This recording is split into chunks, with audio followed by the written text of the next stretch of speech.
Hey there, lovely soul. Welcome back to Noah's Stories. Have you ever stumbled into a place from your past, only to find that someone never truly left your heart?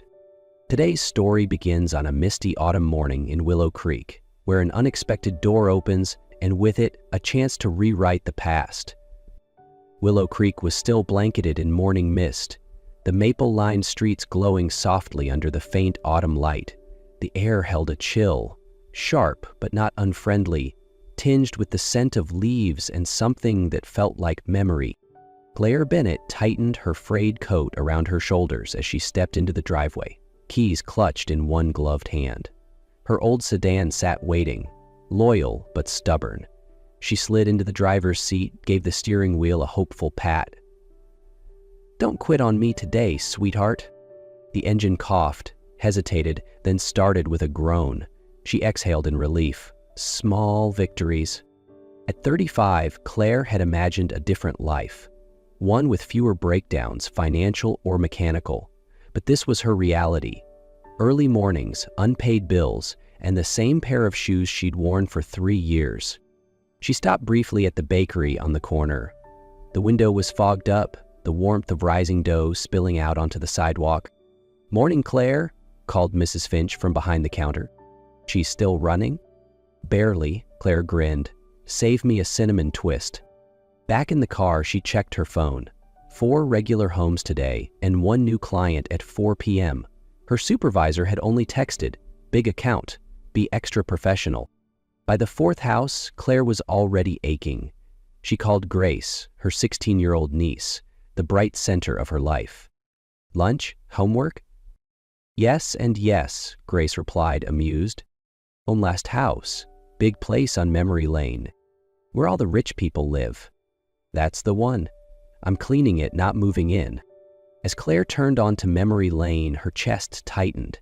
It had been years since she'd set foot there, the domain of high school parties she'd never been invited to, held in homes twice the size of hers.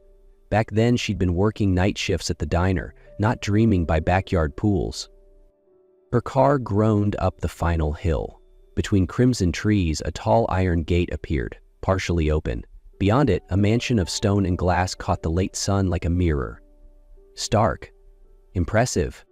Claire parked, grabbed her supply bag, and walked up the path. The massive wooden door loomed ahead. She inhaled deeply. "It's just a job," she whispered, then pressed the doorbell. A click. The door eased open, and Claire stopped breathing.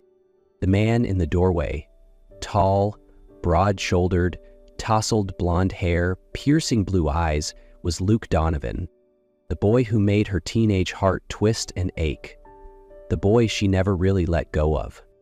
Claire stood frozen in the doorway, her breath caught somewhere between shock and disbelief.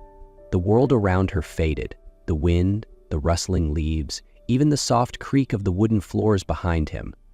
The man standing before her had changed, his features more defined, blonde hair a little longer, a trace of stubble lining his jaw. But those unmistakable blue eyes, Luke Donovan. He stared at her, puzzled at first, then recognition dawned. A faint smile tugged at his lips, so quick and quiet that Claire wondered if she'd imagined it.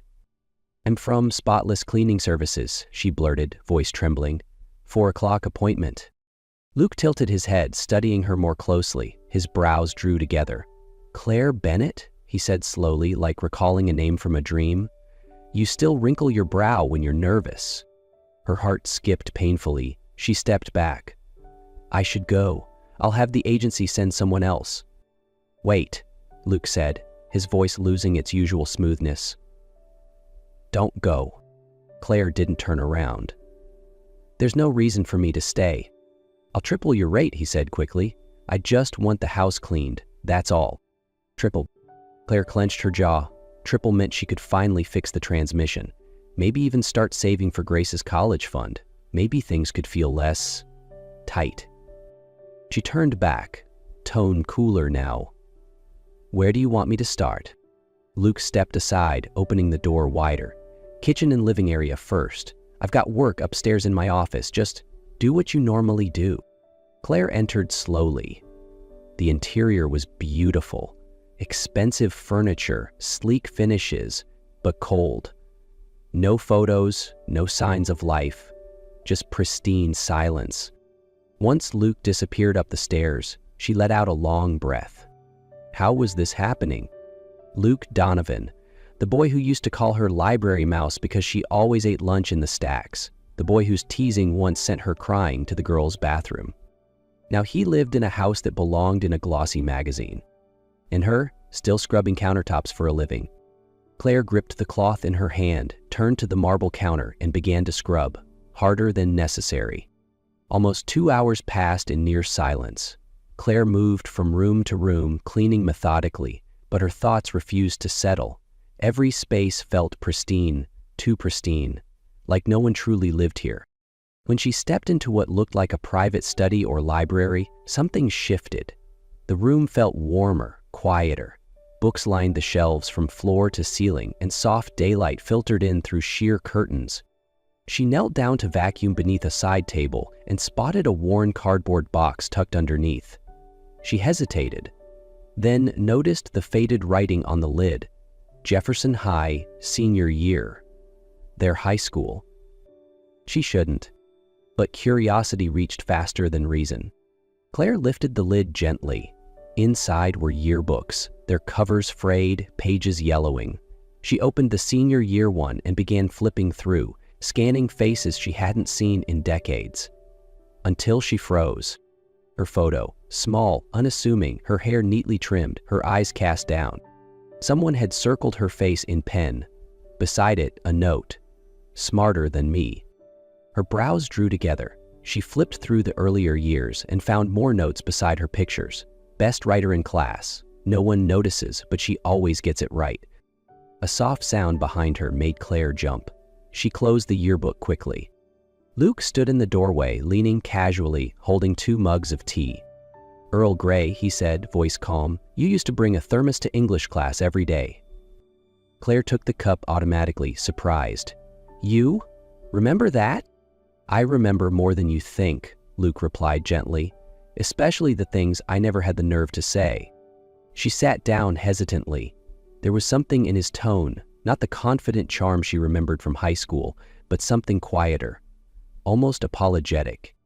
You disappeared after graduation, he said, after a pause. I heard you got a scholarship? Claire nodded. Didn't last long. My sister got sick. I dropped out to take care of Grace. Grace is your niece? Yeah, she's 16 now, smart as hell, stubborn too. Luke smiled. So, still like you? Claire wasn't sure how to respond. She didn't know if the man in front of her was someone new or someone she'd never truly seen. In the days that followed, Claire returned to the Donovan estate as scheduled.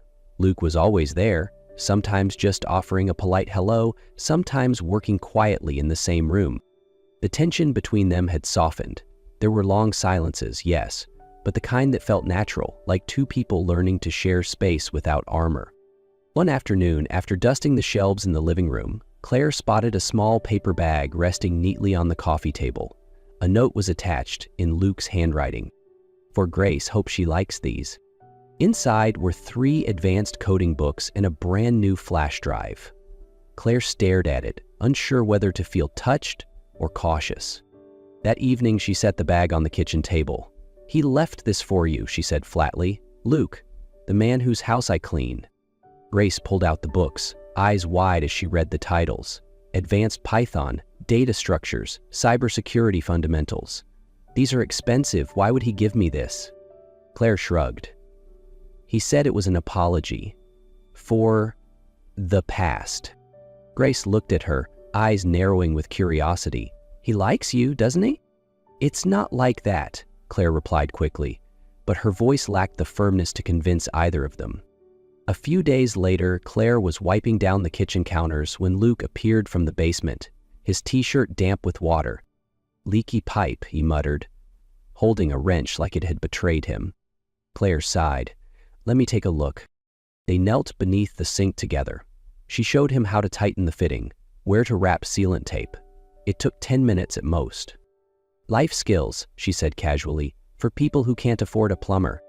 Luke chuckled, but it wasn't mocking. It was warm, familiar. "Don't you get tired?" he asked as they wiped up the spilled water. "Working like this, worrying about Grace." Claire paused. "We all have someone we fight for." Luke nodded slowly. "And I don't. This house is too big, too cold."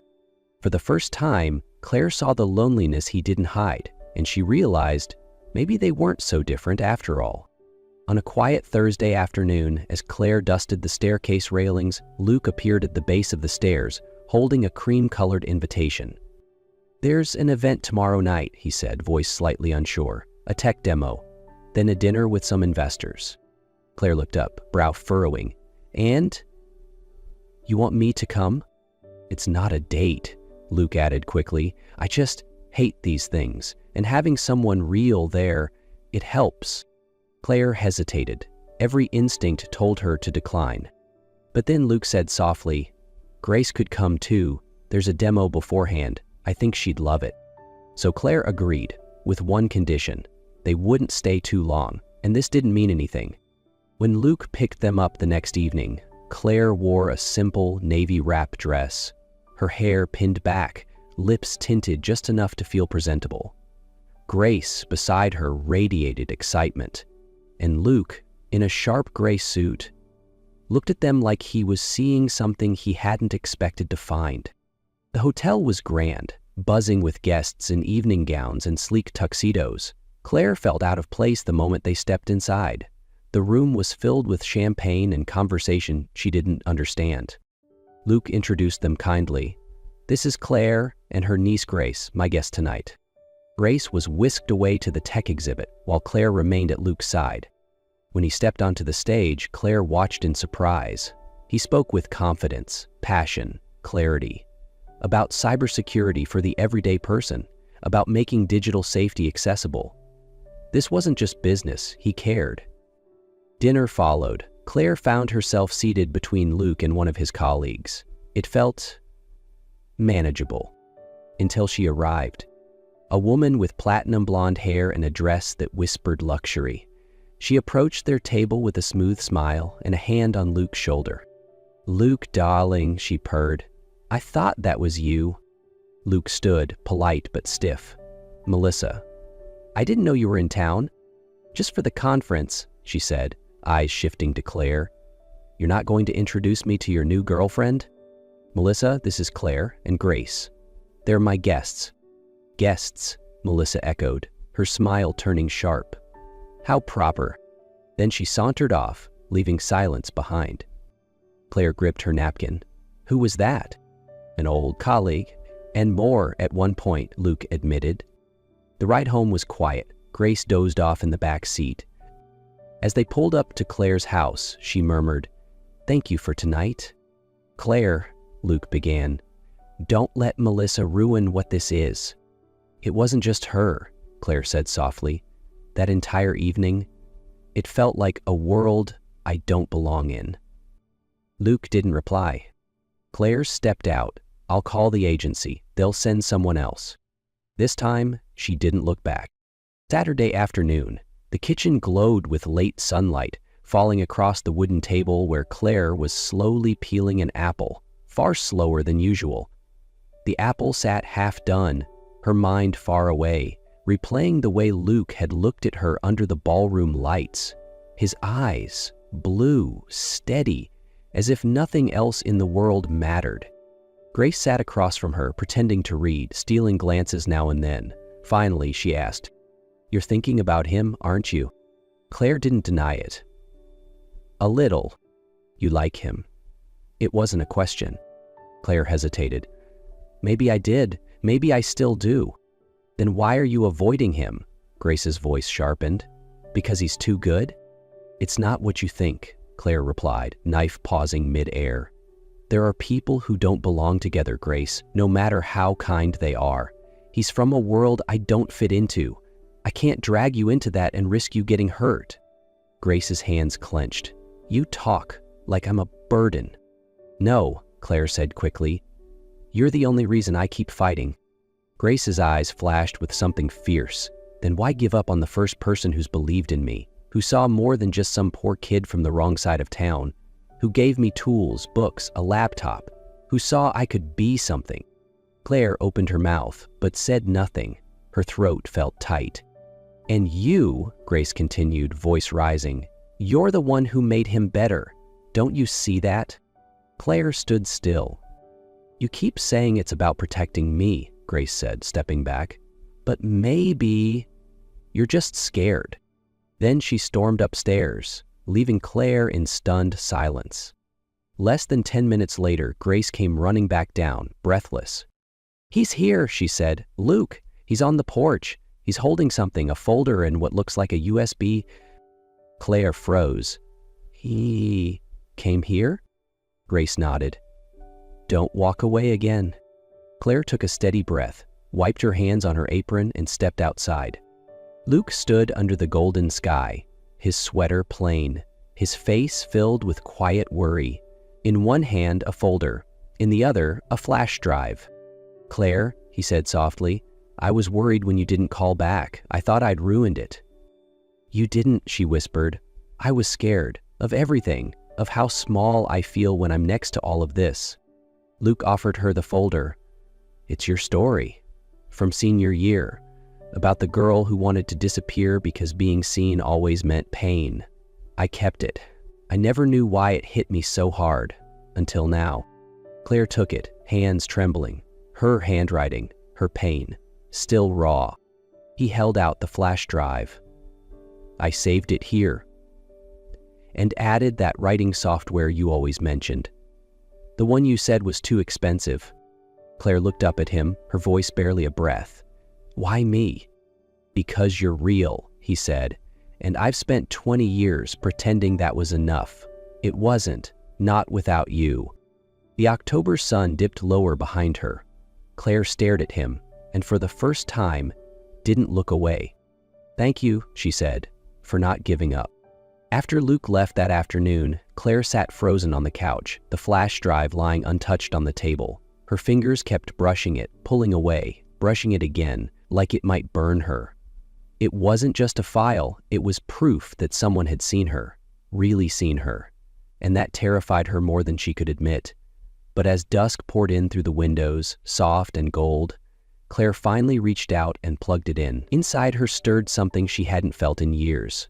A quiet tremble, part fear, part hope. It was as if a door that had been cracked open for so long had finally swung wide, and she now stood at the threshold of something her heart had always wanted, but her fears had never allowed.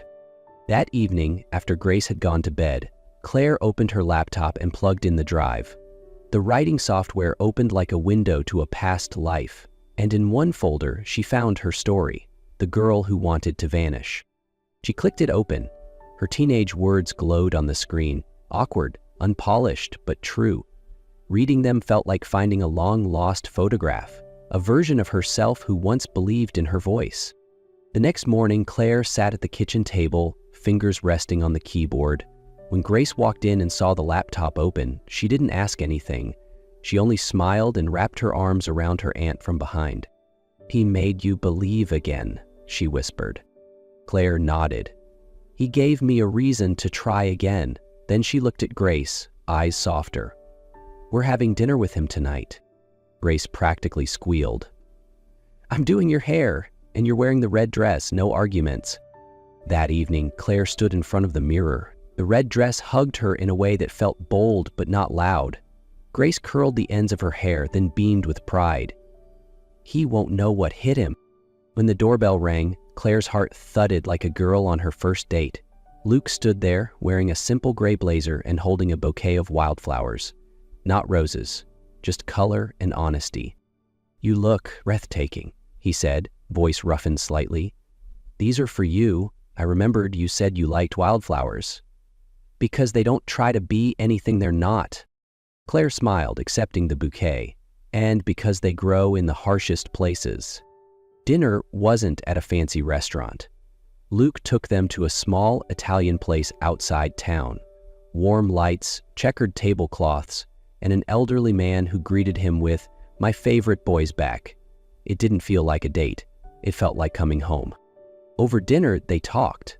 Not surface pleasantries, but real things. childhood stories, favorite books, dreams forgotten. Luke shared his early startup days, couch surfing, eating noodles, nearly giving up. Claire spoke of nights nursing Grace through fevers and the weight of single-handedly holding a life together. By dessert, Luke reached across the table and held her hand. I don't know if I deserve you, but I do know I don't want another day to go by without you in it. Claire didn't speak, but she didn't let go either.